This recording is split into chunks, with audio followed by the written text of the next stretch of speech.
Uma coisa peço ao Senhor e a buscarei, que eu possa morar na casa do Senhor todos os dias da minha vida, para contemplar a beleza do Senhor e meditar no seu templo.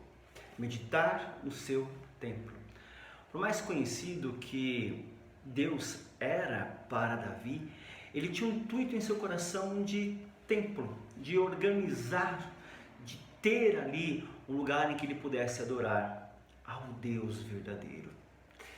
Esse texto, ele foi pregado no dia 10 de março de 1557, uma data especial, porque foi onde realizou-se pela primeira vez um culto protestante no Brasil, por meio do pastor Pierre Riquier,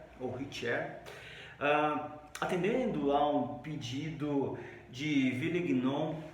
Villegnon, ele queria trazer um culto protestante ao Brasil, por mais que ele fosse católico, ele tinha um pé ali com o entendimento de algumas coisas dos huguenotes. Os huguenotes eram seguidores de Calvino, portanto calvinistas.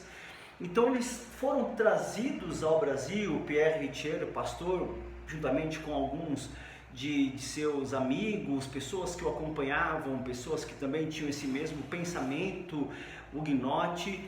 Então, no dia 10 de março de 1557, há 465 anos atrás, o primeiro culto em terras brasileiras foi realizado sob esse texto.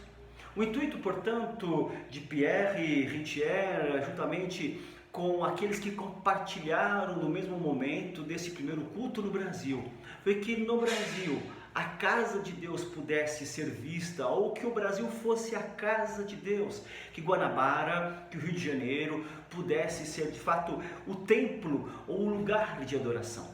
Essa era a mensagem, esse era o intuito, e a ideia era tão forte de mudança, de fazer logo um templo, que 11 dias depois, dia 21 de março, a primeira igreja evangélica em terras brasileiras foi organizada. A primeira Santa Ceia nesse mesmo dia também foi ministrada. Ou seja, era importante demais para o Rio de Janeiro, era importante demais para o Brasil, era importante demais para o povo que estava ali naquele momento entender. Aqui agora é a casa de Deus. O primeiro culto protestante no Brasil, portanto, traria muito mais do que simples cerimonial, até porque não tinham bancos, não tinha liturgia que você e eu conhecemos hoje. Poderia ter logo, claro, um segmento litúrgico, mas talvez não a liturgia que nós temos hoje, não tinha os bancos que nós temos hoje, não tinha os cânticos que tínhamos hoje, não tinha os irmãos que participavam em quantidades como nós temos hoje, enfim, mas tinha o intuito de fazer com que aquele lugar fosse a casa de Deus, que aquela cidade, aquela região fosse a casa de Deus. O primeiro culto, portanto, em terras brasileiras, há 465 anos atrás, foi muito mais do que simplesmente uma solenidade, mas foi um entendimento de mudança de atitude, de comportamento, de todos aqueles que ouvissem, fossem pela palavra alcançados, que também pudessem ali agora mudar a sua conduta, a sua moral, a sua vida. Isso fica muito claro no transcorrer do tempo. Depois daquele primeiro culto, aproximadamente uns 10 meses depois, em janeiro do ano seguinte, 1558, a primeira confissão de fé no Brasil foi feita também, como herança deste primeiro culto. Confissão de fé de Guanabara.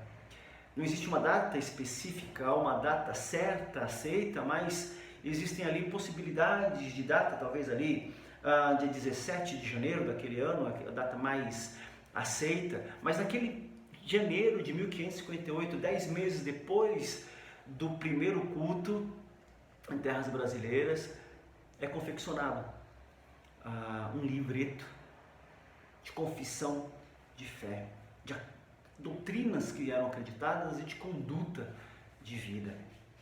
Entretanto, por conta disso, algumas situações aconteceram. E Villegnon, ele não concordou com algumas dessas situações. Católico, como nós já dissemos há uns instantes atrás, relação principalmente à Eucaristia, à Santa Ceia, de ser ou não o corpo de Cristo, de receber ou não, de transformar ou não em corpo de Cristo, aquilo que estava sendo ministrado. Acabou-se que os católicos e os protestantes tiveram uma situação de guerra entre eles. Plegnon então expulsou alguns huguenotes do Brasil, mandando de volta para Paris, para a França, de onde eles haviam vindo. Mas alguns que já estavam no Brasil, moravam no Brasil, não queriam sair do Brasil, alguns brasileiros também que estavam aqui, que tinham sido convertidos, não tinham como sair dessa terra que lhe pertencia, e agora que eles queriam que fosse terra, a casa de Deus, acabaram sendo perseguidos e até mortos. Pierre Bourdon, Jean Bourdel, Mathieu Verneuil foram mortos no Guanabara. Subiram para tentar ali fugir de perseguição e acabaram morrendo pela sua fé. De fato, uma coisa peço ao Senhor e a buscarei, que possa morar na casa do Senhor todos os dias da minha vida, para contemplar a beleza do Senhor e meditar no seu templo. Se ali era a casa de Deus, a ideia era transformar Guanabara na casa de Deus. Aqueles homens morreram na casa do Senhor, como o salmista aqui ensinara. Como o salmista ensinara, aqueles homens então passaram os últimos dias na casa de Deus.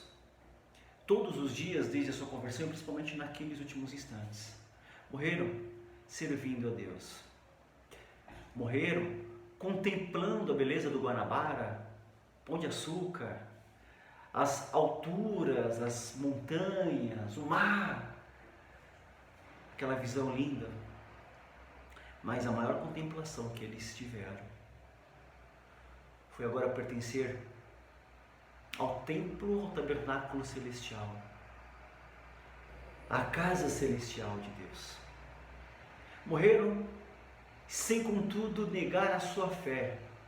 A casa de Deus, o primeiro culto protestante, aqui no Brasil, acabou que não deu certo. O Brasil ainda não é a casa de Deus, mas o primeiro culto era com esse propósito. Mas aqueles que morreram atingiram um propósito muito maior. Estão na casa do Pai agora. Foram fiéis, no pouco, no muito, Cristo os colocou. É história, aconteceu, mas é mais do que um marco histórico.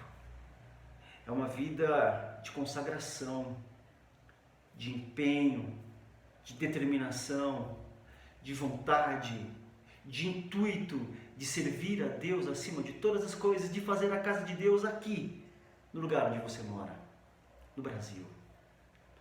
Perderam a sua vida com este propósito. Não negaram a sua fé. Isso me faz pensar na minha própria vida. Eu quero convidar você também a pensar na sua própria vida.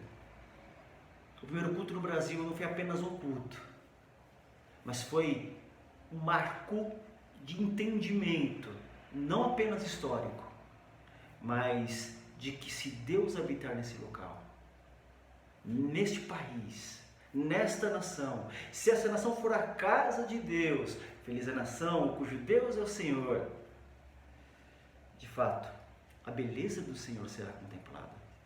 Não apenas aquilo que Ele fez no Guanabara, no Rio de Janeiro, em tantos lugares lindos que temos na nossa pátria, mas contemplar a transformação do Senhor, contemplar a palavra do Senhor, contemplar os feitos do Senhor. Que Deus nos abençoe, para que lembremos desses 465 anos, lembremos da firmeza de conduta, da firmeza de fé daqueles irmãos que participaram